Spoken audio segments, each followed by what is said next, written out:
আমি পশ্চিমা গণতন্ত্র বিশ্বাস করি না, এটারে আমি সেরেক মনে করি। তবে যারা গেছে তাদেরকে আমি অ্যাপ্রিসিয়েট করি। যাক, নতুন তো সংসদ খালি হয়ে যাবে, ঠিক না? কিন্তু আমি আমার বয়ান ঠিক রাখবো খেলাফা। ইমাম হোসেন জীবন দিয়েছেন যে খেলাফা প্রতিষ্ঠায়, সেই খেলাফার ভিত্তিতে আমি চাই রাষ্ট্র গঠিত হোক। বলবেন কত 100 বছর পরে হবে জানি না, তবে বয়ান ঠিক রাখবো। যে বয়ান দিবে, ন্যারেটিভ দিবে, সেই যদি ক্ষমতার মোহে পড়ে যায়, কেমন হবে? ভালো হবে?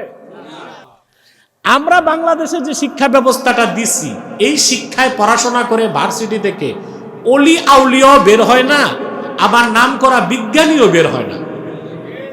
বলেন তো 100 বছরে বাংলাদেশে একজন বিজ্ঞানীর নাম? অথচ ঢাকা বিশ্ববিদ্যালয়ে গত বছর বরাদ্দ ছিল 21 কোটি টাকা গবেষণায়। তো কি গবেষণা করছে? কি পাইলাম আমরা?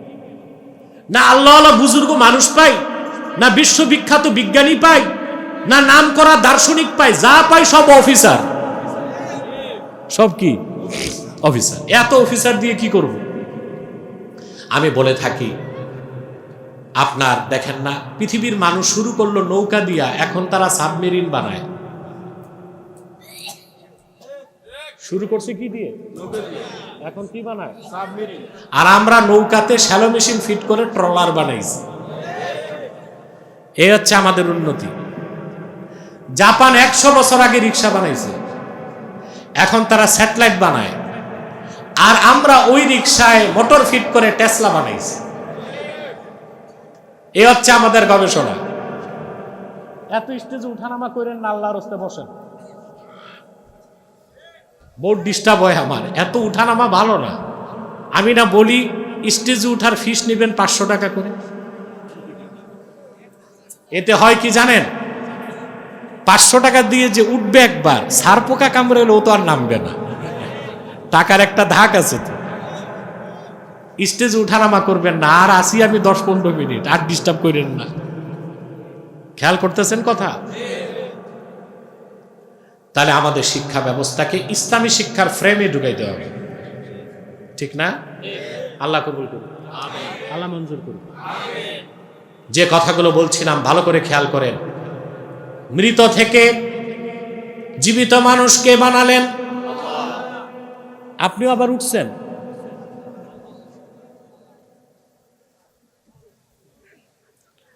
প্রয়োজন থাকলে যান, মনে খাবেন টাবেন, যান যান যান, যেতে পারে। প্রিয় ভাইরা, আল্লাহ বলেন তোমরা ছিলে মৃত, জীবিত করছেন কে? মায়ের পেটের অন্ধকার কারখানায় তৈরি করছেন, কোনো খুঁত আছে? এখন একটা প্রশ্ন আসে নাই, অন্ধকার মায়ের পেটে এত নিখুঁত মানুষ হইল কেন? বিজ্ঞানের কাছে এটার জবাব নাই, কিন্তু আল্লাহর হাবিব জবাব দিচ্ছেন 1500 বছর আগে। বলবো? কান পেতে শুনবেন। সহিহ বুখারীর হাদিস, মুআজ্জাম তাবারানীতেও হাদিসটি এসেছে। আল্লাহর হাবিব সাল্লাল্লাহু আলাইহি ওয়াসাল্লামের ইরশাদ করেছেন, পিতার বীর্যের প্রথম ফোঁটা মায়ের পেটে ঢোকার সঙ্গে সঙ্গে আল্লাহ রাব্বুল আলামিন মায়ের পেটে একজন ফেরেশতা পাঠায় দেন। কারিগর কি? সুবহানাল্লাহ। মানুষটা থাকে 1 ফোঁটা বীর্য, মৃত না জীবিত? ফেরেশতা পেটের ভিতর থেকে আল্লাহকে অনুমতি চায়, আল্লাহ এটা কি বীর্য থাকবে না পরিবর্তন হবে? আল্লাহ বলেন এটা পরিবর্তন হবে। 40 দিন পরে এটা রক্তপিণ্ড হয়ে যায়। ফেরেশতা অনুমতি নেয়, আল্লাহ রক্তপিণ্ড থাকবে না গোশত হবে? আল্লাহ বলেন গোশতপিণ্ড হবে। ফেরেশতা জিজ্ঞেস করে, মুখাল্লাকাতুন আও গায়রু মুখাল্লাকা? মালিক, পরিপূর্ণ মানুষের আকার ধারণ করে দুনিয়ায় আসবে না রক্ত হিসেবে ভেঙ্গে দিব? আল্লাহ বলেন মুখাল্লাকা। আর মানুষটা নষ্ট হয় না, সুন্দর গঠন নিয়ে পৃথিবীতে আসে। আল্লাহ যদি বলেন গায়রু মুখাল্লাকা, রক্ত ভেঙ্গে যায়, সন্তান ভেনিশ হয়ে যায়, গর্ভপাত হয়ে যায়, যেটাকে মেডিকেল সায়েন্সে বলা হয় ইনকমপ্লিট অ্যাবর্শন, অকাল গর্ভপাত। হয় না? অকাল গর্ভপাত হলে একবার রক্ত ভেঙে গেলে দুনিয়ার সমস্ত বিজ্ঞানী মিলে সন্তানটা বাঁচাতে পারবে? সব হুকুম কার? ফালাম্মা আরাদাল্লাহু আন ইয়াকযিয়া খালকাহ, আল্লাহ যখন ইচ্ছে করেন মানুষটাকে পরিপূর্ণ আকৃতি দিয়ে দুনিয়ায় পাঠাবেন, ফেরেশতা তখন জিজ্ঞেস করে, আয় রাব, আযাকারুন আম উনসা, আল্লাহ এটা ছেলে হবে না মেয়ে হবে? সুবহানাল্লাহ। জেন্ডার সিলেকশন, লিঙ্গ নির্ধারণ হয় কার হুকুমে? কেন ছেলে হয় কেন মেয়ে হয় বিজ্ঞান একটা ব্যাখ্যা দিয়েছে, কিন্তু বিজ্ঞানের ব্যাখ্যাটা অস্পষ্ট, অপরিপূর্ণ। ইসলামের ব্যাখ্যাটা স্পষ্ট, পরিপূর্ণ। বিজ্ঞান কি বলে? বিজ্ঞান বলে যে পিতার বীর্যে ক্রোমোজোম থাকে, ক্রোমোজোমে থাকে XY। কি থাকে? মায়ের বীর্যে যে ক্রোমোজোম থাকে সেই ক্রোমোজোমে থাকে XX। পিতার XY থেকে যখন Y আসে, মায়ের XX থেকে X যায়, তখন পেটে ছেলে হয়। পিতার XY থেকে যখন X আসে, মায়ের XX থেকে X আসে, 2X জোড়া লাগলে মেয়ে হয়। বিজ্ঞান এতটুক বলছে, এর বেশি পারে নাই। জোড়া কে লাগায় এটার জবাব বিজ্ঞানের কাছে নাই, এটা আছে কোরআন হাদিসে। ওই যে আল্লাহ ফেরেশতা পাঠান, ওই ফেরেশতা আল্লাহকে জিজ্ঞেস করেন, আল্লাহ ছেলে হবে না মেয়ে? আল্লাহ বলেন ছেলে। তখন ফেরেশতা পিতার XY থেকে Y নেয়, মায়ের XX থেকে X নেয়, XY জোড়া লাগায় দেয়, পুত্র সন্তান হয়ে যায়। আল্লাহ যখন বলেন মেয়ে হবে, ফেরেশতা XY থেকে X নেয়, আর মায়ের XX থেকে X নেয়, 2X জোড়া লাগালে কি হয়ে যায়? মেয়ে হয়ে যায়। তাহলে কোনটা সেরা? কি বিজ্ঞান না কোরআন? সবকিছুর ঊর্ধ্বে কি কোরআন সুন্নাহ? জোরে বলেন, মনে থাকবে। কোরআন হচ্ছে আনলিমিটেড অসীম, বিজ্ঞান হচ্ছে লিমিটেড সসীম। সসীম বিজ্ঞান দিয়া অসীম কোরআনকে যাচাই করা যায় না, অসীম কোরআন দিয়ে সসীম বিজ্ঞানকে জাস্টিফাই করা যায়। ঠিক কিনা বলেন? এখন কোনটা বিজ্ঞান কোনটা বিজ্ঞানের নামে গাঁজাখুরি, এটা বুঝবে তো সে যার কোরআনের নলেজ আছে। এজন্য আমরা বলি শিক্ষা ব্যবস্থাটাকে ইসলামাইজেশন করতে হবে, ইসলামী শিক্ষার ফ্রেমে পুরা শিক্ষা ব্যবস্থাকে আনতে হবে। আল্লাহ কবুল করুন। তাহলে ভাইরা, ছেলে হয় মেয়ে হয় হুকুম কার? কারিগর কে? ফেরেশতা। ভূমিকা কার? পিতার না মাতার? পিতা। ছেলে হবে না মেয়ে হবে XY, চালান আছে শুধু বাবার কাছে, মার কাছে তো XX। মার কাছে তো পুঁজি নাই, পুঁজি কার কাছে? ছেলে হবে না মেয়ে হবে, পুঁজি কার কাছে? হুকুম কার? কারিগর কে? ভূমিকা কার? বাবা। তাহলে যেই মহিলাটা বারবার কন্যা সন্তান জন্ম দেয়, তাকে তোমরা গালিগালাজ করো কেন? করে না? গ্রাম দেশে যে মেয়ে ছেলে জন্ম দেয় না, শুধু মেয়ে জন্ম দেয়, তার উপর জুলুম করা হয়, বাপের বাড়ি পাঠায় দেয়, তুমি চলে যাও। মরদটা আর একটা বিয়ে করে, কেন বিয়ে করছে? কয় ছেলে নাই। তো তোমার বউয়ের তো কোনো দোষ নাই, হুকুম তো আল্লাহ, জোড়া লাগায় ফেরেশতা। ভূমিকা তোমার, ছেলে হবে না মেয়ে হবে, চালান তো তোমার কাছে X আর Y, মেয়ের কাছে তো চালান নাই। তো অন্যায় ভাবে তুমি মেয়েটাকে জুলুম করলে, কাল কিয়ামতের দিন আল্লাহর কাছে তোমাকে জবাবদিহিতার সম্মুখীন হবে। কটাক্ষ করে, মেয়েকে অপমান করে, বলে তোমার পেট ভালো না। মা বোনেরা শুনে রাখো, যদি স্বামী তোমাকে বলে পেট ভালো না, তুমি বলবা তোমার জাত ভালো না। কারণ XY তো তোমার কাছে, ছেলে হবে না মেয়ে হবে, পুঁজি কার কাছে? স্বামীর কাছে। আমার কাছে তো আল্লাহ দেন নাই, তা আমার জাত পেট ভালো আছে, তোমার জাত ভালো না। তোমার ক্রোমোজোম থেকে Y আসে না, শুধু X আসে। কথা বুঝেন নাই? সাবধান, স্ত্রীদের উপর জুলুম করবেন না, অপমান করবেন না, অপদস্থ করবেন না। সে তার পিতা, ভাই, বোন, মা সব ছেড়ে আপনার সংসারে চলে আসে। আল্লাহর পক্ষ থেকে সে আপনার কাছে আমানত, তার খোরপোশ দেওয়া, তার সম্মান দেওয়া, তার মর্যাদা দেওয়া, তার অধিকার রক্ষা করা আপনার উপর ওয়াজিব। ঠিক কিনা বল? গ্রাম দেশে কিছু বিকৃত মস্তিষ্কের পুরুষ তার স্ত্রীকে পাগলের মতো পিটায়, এমন পিটা কনি দেয় জিহ্বা বের করে ফেলে। আপনার স্ত্রীকে আপনি শাসন করতে হলে তার লিমিটেশন আছে। যদি চরিত্র নষ্ট করে তখন আপনি জোরে আঘাত করতে পারবেন না, দুইটা অপশন। মুখে মারতে পারবেন না, আস্তে মারবেন যেন দাগ না হয়। সহ্য না হলে চরিত্র নষ্ট করছে তালাক দিয়ে দিবেন, কিন্তু তাকে বেঁধে পিঠাবেন এই অধিকার আপনার নেই। মনে থাকবে? কথা বলেন। আমাদের দেশে কিছু বক্তা আছে স্টেজে বসে মহিলাদেরকে নিয়ে আজে বাজে কথা বলে, এটা উচিত না। এতে সমস্ত আলেমরা কলঙ্কিত হয়। ঠিক কিনা? কিছু বক্তা আছে মহিলাদের গোপন বিষয়ে কথা বলে, এগুলো তো ওয়াজের টপিকস না ভাই। আপনি কোরআন সুন্নাহর আলোকে যতটুকু নসিহত করা দরকার তা করুন।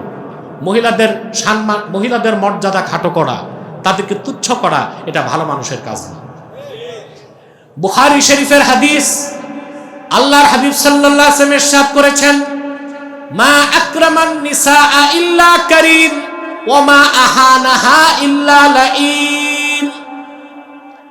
আমার উম্মতের মধ্যে চরিত্রবান, জ্ঞানী মানুষ, পরম সহিংস মানুষ নারীদেরকে সম্মান করে, আর যে ব্যক্তি নিন্দিত লানতপ্রাপ্ত কবিনা সে নারীদেরকে অপমান করে। এই কাজটা করবেন? তাহলে আপনার স্ত্রী যদি বারবার মেয়ে জন্ম দেয় তার সাথে রাগ করবেন? হুকুম কার? কারিগর কে? ভূমিকা কার? আপনার। ভূমিকা কার?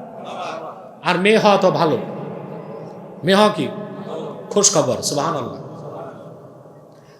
আল্লাহর হাবিব সাল্লাল্লাহু আলাইহি ওয়াসাল্লাম ইরশাদ করেছেন,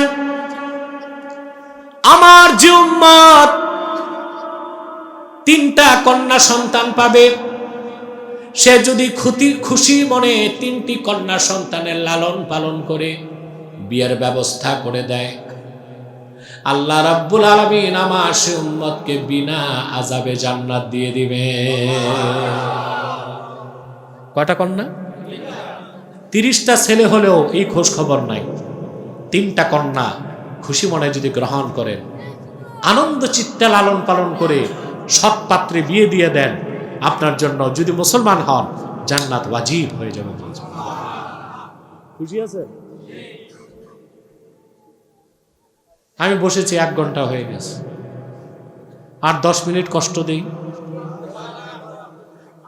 আর আমার ঘড়ি নাই, 1 ঘন্টা যে হয়েছে একটু আওয়াজও দিলেন না, হুজুর 1 ঘন্টা তো হয়েছে। আপনার চালাক মানুষ। আমি খুব ক্লান্ত, অসুস্থ, পথঘাট ভালো না, ফিরে যেতে হবে আগে।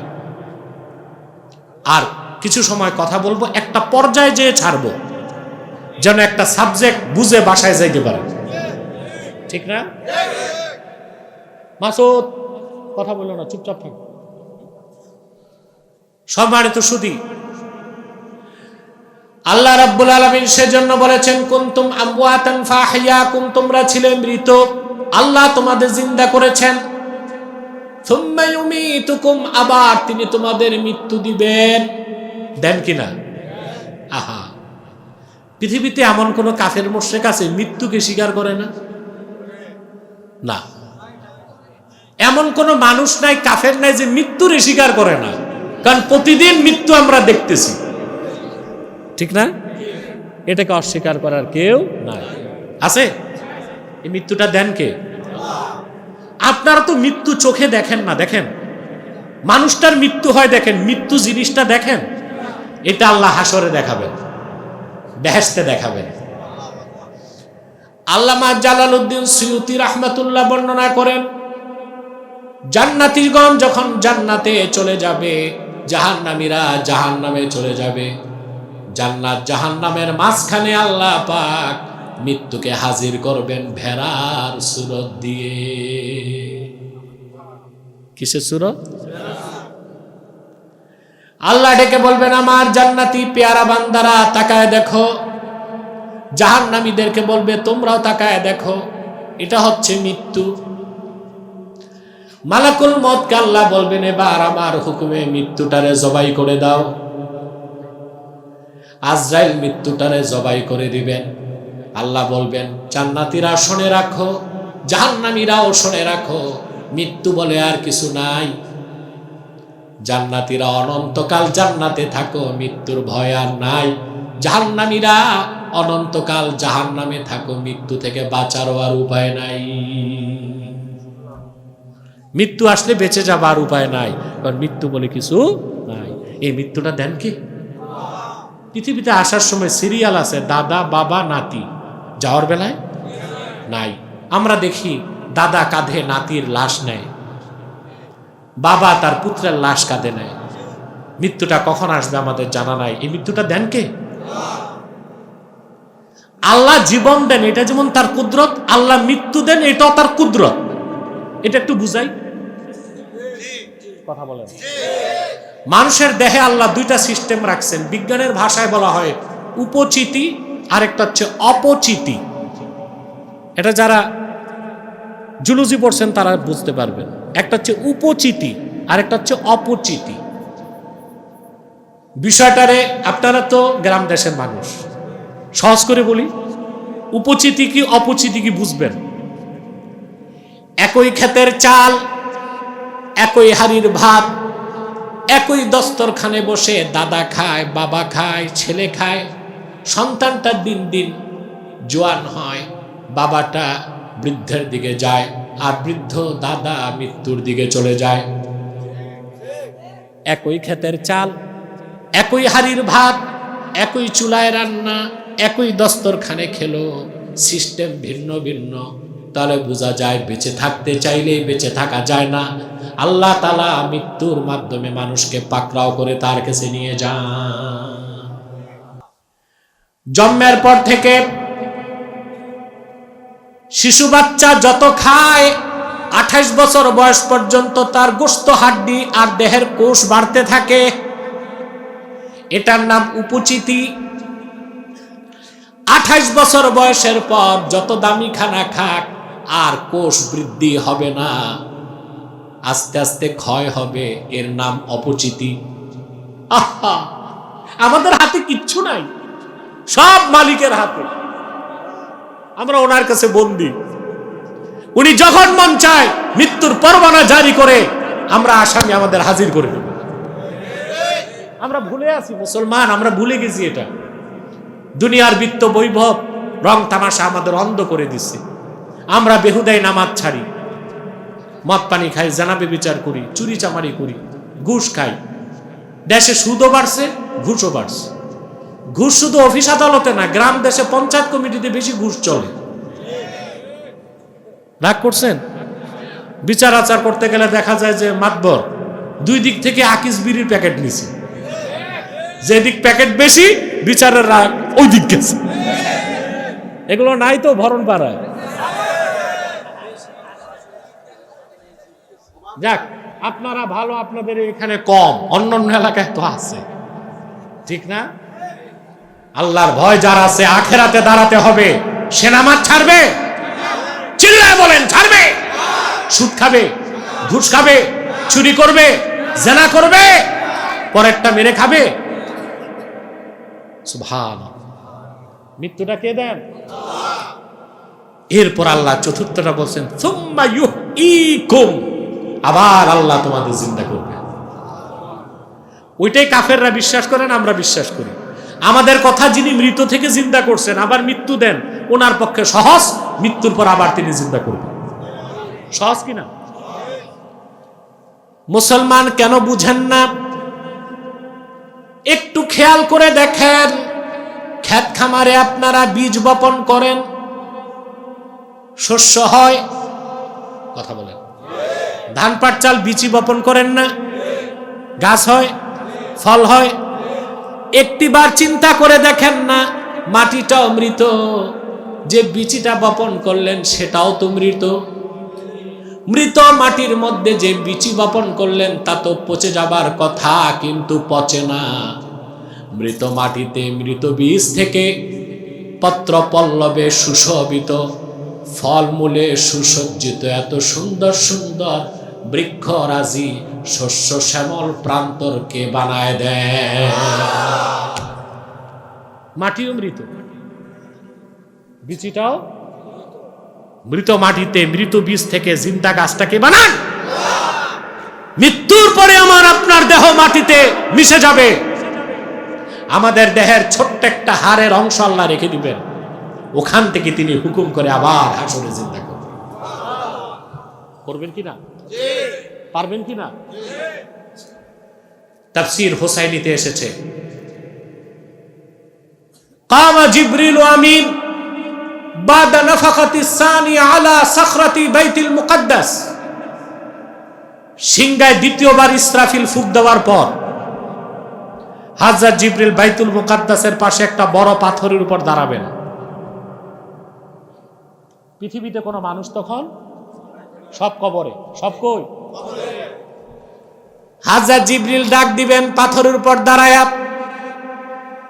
ইয়া আইয়াতুহাল লুহুমুল মুতামাজ্জাকা ওয়াল ইজামুল মুতাফাররাকা হালুম্মু ইলা আরদির রহমান। ও দুনিয়ার গোশতগুলো, মাটির সাথে যা মিশে গেছে, হাড় হাড্ডিগুলো ধুলায় যা চূর্ণ বিচূর্ণ হয়ে গেছে, আসো কবর থেকে উঠো, রহমান ডেকেছেন। কবর থেকে সব মানুষ দাঁড়ায় যাবে, সুবহানাল্লাহ।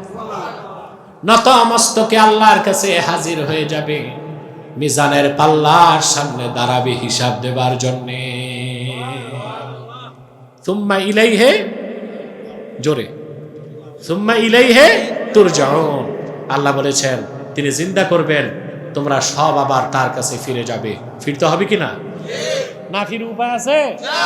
আছে। আল্লাহ হিসাব নেবেন, ওই হিসাবের দিনটা হিসাব করে চলবেন, হিসাবের দিনটা হিসাব করে চলবেন, তাইলে আপনি আল্লাহর ওলি হয়ে যাবেন। আবার বলছি, হিসাবের দিনটা হিসাব করে চলবেন। আল্লাহ রাব্বুল আলামিন কোরআন কারীমে বলেন,